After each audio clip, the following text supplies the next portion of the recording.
All right, boys and girls. So, this is what Nashville's defense looks like now. And I know I've got the pairings wrong. It's fine. This is your top six.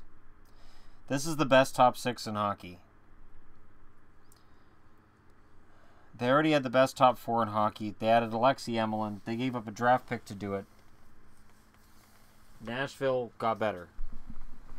And as I stated the other day when I started doing the pennants for trades, I said when Vegas makes a move, I'll wear my old Atlanta jersey and I'll put the Atlanta pennant up because why not? It's better than Quebec or Winnipeg because that would not make any sense because my Winnipeg jersey is the current one. So the only moved teams that I have jerseys for would be Hartford, Quebec, and these guys. And I have Hartford, Quebec, and obviously Atlanta pennants. But I'm not going to get into Hartford and Quebec. Atlanta's the one that doesn't have the fan base that's pining for their return.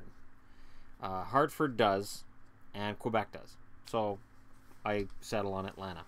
That's so that people don't say, oh, he's just doing this because he figures that Vegas isn't going to last. No. But let's talk about Vegas for a second here. So they pick up Kruger today because they picked him up today or last night, one or the other. Because the signing bonus has been paid by Chicago, and that's what was holding up that trade. So between that and trading off Emelin for, I think it was a third rounder, it doesn't really matter. It wasn't anything major. I can't figure out what Vegas has done here. When I couldn't figure it out in the expansion draft, people said, well, he's just going to tank.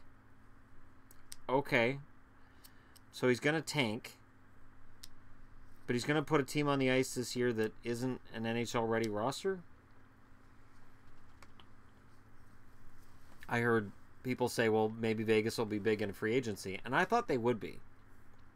But I also assumed that George McPhee would be drafting a competitive, solid, really good roster for Vegas as well. And that he'd be able to use that to entice free agents. He didn't, so he couldn't. The owner may want to adjust his "we'll win the Stanley Cup in 5 years" prediction. But then again, Vinny Lecavalier was the Michael Jordan of basketball, or of hockey. So when an owner speaks, you kind of have to just nod, let it go in one ear and out the other, and just ignore it. Now, Emelin being added to Nashville makes them intimidating. Emelin is a dirty player. I'm going to get that out of the way. He takes penalties. He rides the line and crosses it regularly. He makes other players on other teams angry. And I think sometimes he makes his teammates angry with some of his antics. But in a number 5 spot in Nashville, that's perfect. It's perfect. He's a bit injury prone, but they can play him less than Montreal needed to. And he suits the Nashville game. If they can get him to play on the edge and not cross that line, he will absolutely fit in with the rest of his teammates in Nashville. Nashville is really, really impressing me with everything they've done so far this year. When they lost in the Stanley Cup final, it's been clear since then that they feel that is not good enough, and they intend to win next year. Now, of course, everybody else does too. This isn't just like Nashville's the only one making the attempt, but they're making smart moves. Now, I was reading that Bonino's cap hit of $4 million is reasonable. I read that on, I'm trying to remember if it was Yahoo or on the NHL site or TSN, but I remember reading that and going, well, not to me, not really, because he's a third line center, and to me, $4+ million for a third line center is a little steep. But it's not my money. It's not a big deal. And Nashville right now has this team put together. And what's scary is, the scary part with Nashville is that while they've got this team put together as is, their RFAs, Arvidsson's going to get a big raise, obviously. And Johansson's going to get a big raise. Also, obviously, Johansson's rumored to want $8.5 million. They have $19 million in cap space. Let's just say Johansson gets his $8.5 million. That takes them down to roughly $11 million in cap space. Arvidsson gets what, $5-6 million? They'd still have $5 million in cap. They'd still have room to take on a guy worth about $3 million And they don't, at this point, really need it. Because when I look at their depth, 1, 2, 3, 4, 5, 6, 7, 8, 9, 10, yeah, they've got 12 NHL ready forwards. I'm not even including Goudreau in that either. Their goaltending, they need a backup. Because apparently Mazanich isn't going to be back. Oh, wait, Saros is still there. I don't know why they don't include Saros on here. They don't include Saros on Cap Friendly, so that threw me off for a second. So yeah, they're fine. They don't need anything. That's the scary thing.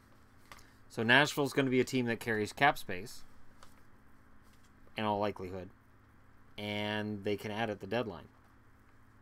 That's a fantastic situation to be in. To have a team that was in the Stanley Cup final, you re-up your young players, which is supposed to be the death knell of any team that has a hope of making the playoffs and doing anything when they get there, and you're good. Nashville has put together, I want to say, the most impressive team in the West right now, but the problem is not all the moves are ready, are done. There are still players out there to be signed, and some are potentially game changers. Radulov is the one big one. Markov in the right situation, on the right contract with the right team, absolutely could make a big difference. Not Stanley Cup difference, but in terms of where teams finish in the regular season, they could make a difference. It'll be interesting to see where they land. I don't see Jágr as being that game breaker. I still think Pittsburgh shed a lot of guys yesterday. I still think Jágr in Pittsburgh would make a lot of sense to finish out his career, but that's just me. But Nashville's doing a lot, and I'm not sure what Vegas is up to. They signed, I think it was 5 guys yesterday, and the only one that I recognized and said, yeah, he'll be probably on their opening night roster was Brad Hunt. Brad Hunt's a guy who's been on the verge of being an NHLer and then not quite. I didn't mind him. I think, pretty sure he was in the Vancouver training camp the one year, and I watched some preseason games he was in, and I was impressed with him. And he was one of the last cuts. So, Vegas may find the odd diamond in the rough here, but they're going to have to figure this out, because I just, in this trade, and as an example, they took an asset they got from Montreal, and they traded it off for very little, and with what Montreal had available, they could have picked a younger player. They could have picked a player with more upside. This is what gets me with the whole, well, Vegas is tanking. Well, if they are, then when you're at the expansion draft, you draft the young guys who have the upside, because you know they're not what they're going to be yet. So you draft the young guys, and you keep them, and then you can build your team that way. Your team's still going to be near or at the bottom of the league. It's going to be fun to watch. Your fan base is going to understand that these kids are young. They're going to make mistakes. And you don't have to trade them off, because they're all signed at reasonable cap hits, and if they've all got at least a year left on their contract, or you can renegotiate them as RFAs to, really decent cap hits, you're set. And you can still bring in your rookies, you can still bring in your prospects this year and next year. I don't understand it. I really don't. If you're going to bring in veterans, make sure you're going to get market value back for them. Make sure that market value is worth picking up veterans and passing over these young kids. So you guys can let me know why I'm wrong in the comment section below.